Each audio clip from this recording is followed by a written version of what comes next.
What is up, everybody? My name's Cole. I'm a part-time real estate investor, a full-time legacy airline pilot, and a part-time military instructor pilot. Today, I'm talking about what's happened in the last week. It's been a full week since I posted, maybe even a couple days over that. It wasn't because I didn't want to post. It's just the timing of everything and what was going on was not really conducive to me posting. As you can see, I got a little bit of facial hair here, so I haven't been flying a whole lot lately, but I've been working on a lot of the real estate stuff. I've been focused really closely in on all that because there's a lot going on. This week alone, we've had 3 properties purchased, 6 units total, all duplexes, kind of 2 separate deals. I'm going to include pictures of all of them, give you an idea of what they look like so that you guys can get an idea of what I'm buying right now. But I've personally felt a huge shift in the market as far as buyer versus seller, who's got the advantage, right? I feel like it's really starting to become a buyer's market, and it takes a while for that to happen, but I've bought more deals in the last couple months than I bought for the last couple of years. And for me, that's a big indication now looking back, even after this week, is like saying, okay, what is it that's causing me to want to buy right now? Because rates really haven't changed a whole lot, right? Rates right now, the last quote I got for the big package that you guys might know I'm working on, that rate was 6.75. Originally, it was quoted at 6.5. Now it's back to 6.75. Why am I buying stuff if the rates really haven't changed in the last couple of years? It's been in that range, but I wasn't buying anything. Right now, I'm seeing a lot of people that are feeling the pressure to sell a little bit more than I've seen in the past. With the deals that I bought, there wasn't a ton of pressure necessarily, but I was able to negotiate a price that I thought was reasonable. In the case of yesterday's duplex that closed, I bought it for 100,000, and it should rent for about 900 a month on either unit, so 1,800 a month gross against a $100,000 purchase price. And it was a super, super clean building.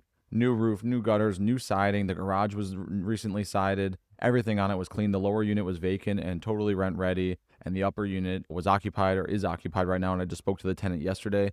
To me, like a property like that is like just a set it and forget it type property. Like I don't have to do a whole lot of upfront maintenance to bring it up to modern day standard. So I can just get it going and then forget I own it for 5 or 6 or 7 years. The other 2 duplexes are the same. They're all able to increase the rents probably about 30% per unit. And I'm not going to do that overnight. And I don't want to get rid of tenants that are otherwise really great. But there is the additional rent potential of about $300 a month per unit. That's a sizable amount of money every year when you multiply out over 12 months, right? If you're raising rents $300 a month, let's say in a unit, people might not think right off the bat that's a lot of money. But if you multiply that out, I always use 10 months just to get the numbers rolling because I'm an idiot. So that brings me to 3,000. Then you add an additional 600 for the other 2 months. That's 3,600 a year just in a $300 a month rent increase. And in the case of these properties, all 4 of those units in those 2 duplexes in the separate deal could have a rent increase of about that much per. You multiply that out by 4 units. That's a sizable amount of additional rent income. Long story short, all pretty clean buildings, not a lot of maintenance needed. And that's something that I'm starting to shift to. I'm starting to rotate out of some of my older properties into some newer stuff that is a little bit lower on the maintenance side, the CapEx side. That's what I've been looking at personally. Funny enough, 2 of my duplexes that I'm actually going to be selling here soon, shout out if anybody wants to buy them, let me know. 2 of the duplexes I'm going to be selling here soon were recently non-renewed for insurance. So I use the same insurance company for everything, or I was up until recently. And now I'm rotating out of that old insurance company because they were non-renewed, and I've got a new insurance company, and the premiums for them jumped up over double per property. I was paying less than $1,000 a year in insurance for each of the properties, and now combined, I think it's like $5,600 or something absolutely crazy. And it's because of the age of the properties. One of them was built in like the late 1800s. The other one was built in the early 1900s. They're not getting any newer, right? It's 2025. So I'm starting to look at that stuff in the portfolio as a little bit more of a risk and rotate out of those in favor of things that are newer, 1950s, 60s builds and onward. That's something interesting that I noticed though, because I was seeing a big change in insurance costs for the multifamily side of things, but I hadn't seen that for single families, duplexes. But now I'm starting to see that. I've gotten non-renewals for the first time. So insurance is starting to become a little bit more of a challenging topic. And for those of you who are looking at getting into rental properties in general, there's a lot of variables to think about right now. I'm thinking about them. Any investor that has a sizable portfolio or even just one property is probably thinking about the same thing. Property taxes for me have gone up a ton in the last couple of years. Insurance is starting to go up, and I'm starting to notice it in the properties that were recently harbored from that type of a increase. Now they're the ones at the forefront of it. So I'm starting to get a little concerned about that. So I got property taxes, I got insurance. Lending costs obviously are a lot higher than they were in the years past. A lot of the loans that I have on 5-year ARMs are coming due that were in the high 3% range on interest rates. They're going to be rolling over into 6.75 right now. We're getting hit from every angle. And obviously the cost to do things as far as repairing the properties go have also gone up. So everything has gone up, right? And at the same time, rents have also gone up. So some of it is offset, but I don't think rents have increased fast enough to make up for all of these ancillary expenses that an investment owner has to pay for. But we've also seen equity really grow in a lot of these properties because of inflation and just the buyer's market or the seller's market that had been going on for the longest time. But now that's starting to shift into a buyer's market. I'm curious to see what happens with the properties that we've had for the last 4 or 5 years.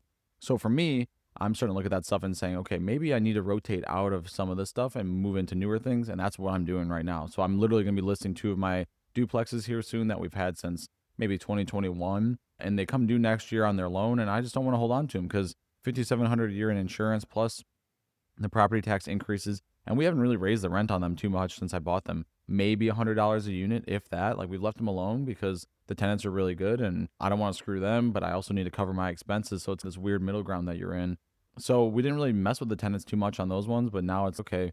Maybe we need to get out of them because they're also old. The expenses to upkeep these properties continues to get higher and higher, right? You eventually start looking at roofs and siding and big major renovations on the interior. Not to mention the foundations back in those days were built differently and they don't always stand up as well as some of the newer stuff. So there's just a lot of things to think about with that stuff. If you're somebody that's looking at getting into a rental property ownership, really be careful with the first couple deals that you buy. If you've watched any of my videos, you've heard me say this a million times, but the first 2, 3, 4 deals that you buy is really going to set the foundation for everything else that you do within the space. And I'm a nobody, right? I don't have a endless amount of properties. I'm not a multi-millionaire. I don't have 10,000 units, but I've been able to build something from zero to, at the end of August, maybe 87 units, trying to get to 100 by the end of the year, and then we'll see where it goes from there. I've had some limited amount of success in this, and I think the biggest thing I would say is that you have to be really careful at the beginning because you can't really stomach a major loss or a major mistake at the beginning. And if you do experience one of those, it's just going to delay the process of everything. And time is your biggest asset in this game because time is what everything is predicated on.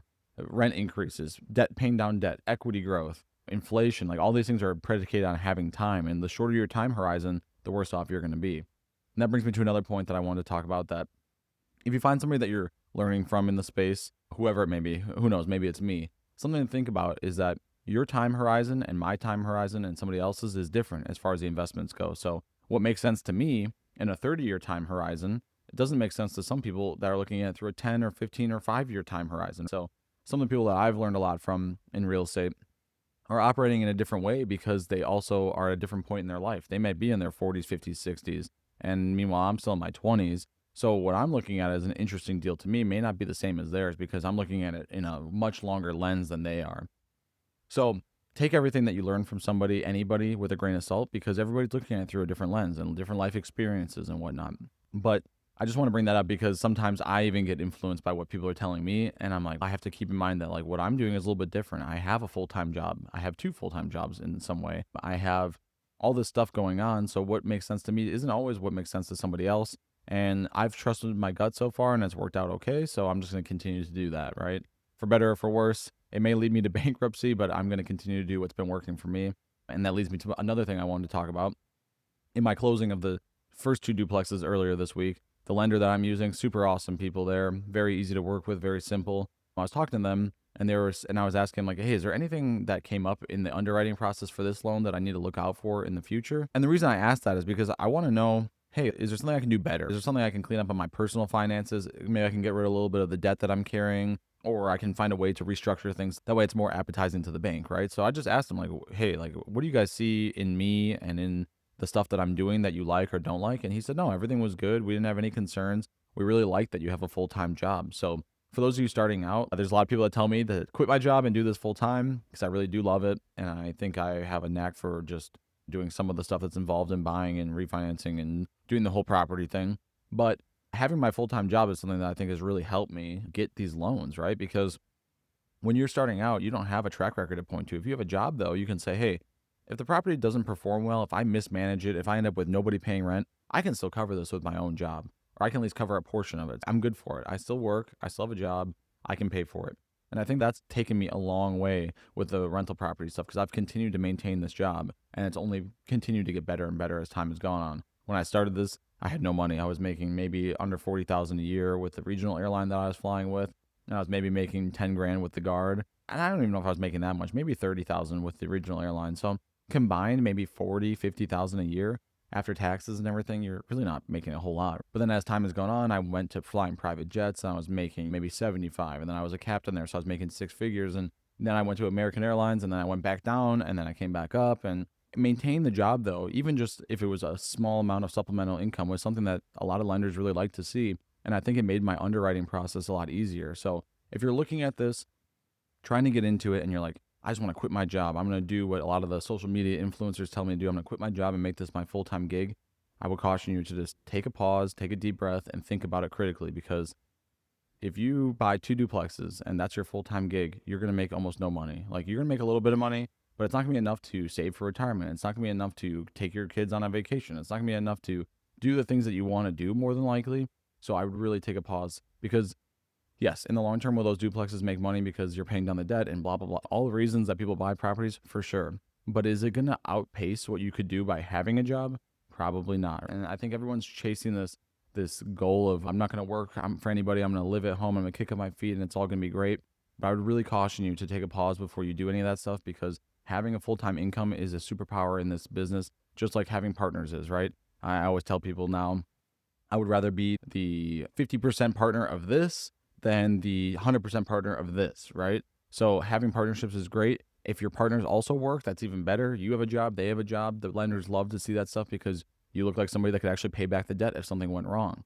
So just take a pause if you're really considering quitting your job, and use me as an example. Use me as an example. I'll have 87 units as a majority partner by the end of August, and I'm not even like remotely close to thinking about quitting my job. It's not even in my mind at all. It's not even close to being able to be possible. Granted, my job pays a little bit differently than some others, but to me, the risk far outweighs the reward of quitting my job right now. I could easily see how expenses start to pile up, property taxes start to go up, and I can't cover it. And now I'm losing what has taken me 10 years to start and build. And I think I'm just getting started. So I would really be careful about that, because going to a 9 to 5 isn't always great. I have what I believe is a kind of a fun 9 to 5, and sometimes it's still not fun to go to, right? Ripping around in a Blackhawk is something that a lot of people would pay money to do, and sometimes I don't really feel like doing that either. So I can definitely empathize with that, and my job isn't really nearly as boring as most people's, so I can appreciate that too. But I would just really think about it before you make that plunge, because sometimes that can cause irreversible damage, and the little portfolio that you might have built could easily evaporate. People bigger than me, people bigger than a lot of people, have lost it all because of things like that. And until you have something that's self-sustaining and you really understand the business and you've got some years under your belt, I would highly advise to just maintain your 9 to 5 and just know that every day you're there is just working towards the ultimate goal, which is to do this thing full time and to build it really big, which is exactly what I think about every time I'm in the jet. That's kind of my thoughts. Like I said, I apologize for being gone. I was trying to average 2 videos a day for a year, and I'm still going to try to do that. Obviously, I have a whole year to try to bring it back up to the average, but it's just tough sometimes to do with my full-time jobs, with the real estate stuff. I'm trying to stay on top of it, but there's a lot going on, obviously. So bear with me. This isn't a job for me at all. This is a hobby and just talking about stuff. I don't make any income off this, obviously, which is no big deal. It's just I have to prioritize the things sometimes that make me money over the things that just cost me time and money. Obviously, I had to pay for all this stuff, but I really enjoy doing it. It's just I can't always get to it when I would like to. I appreciate everybody that's watched these videos, this video in particular, subscribe, whatever. It really means the world to me. These are just my random thoughts on a, Thursday afternoon. Appreciate it. I'm going to be gone for a couple weeks doing some military training, so I don't know what kind of videos I'm going to be able to make, if any. I'll try to do some like layover talk type ones where it's just off my phone, just off the cuff type stuff. But I'll continue to try to do the best I can. When I get back, I'll do a lot more videos about the deals that are coming up. Right now I've got the 10 property deal under contract. We're still negotiating some of the finer terms on it, but I walked all those units on last Friday. It was awesome, 9:30 till 2 p.m. Went through every unit, got to see everything. Super awesome shape for the most part. There's a couple duds in there, but for the most part, they're pretty good. Pretty excited about that deal.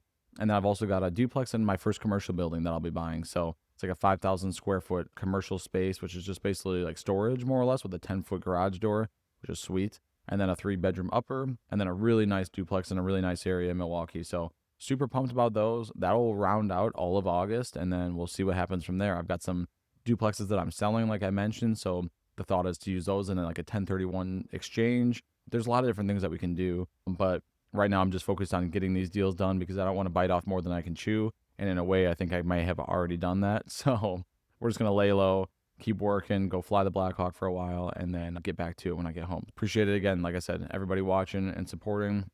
leave a comment. Really appreciate the comments. I love interacting in those. If you have anything to say about this or thoughts, I'm happy to answer any questions or try to give you some advice, or I don't know if I can say advice legally, give you some thoughts of mine with your specific circumstance. Talk to you guys soon. See ya.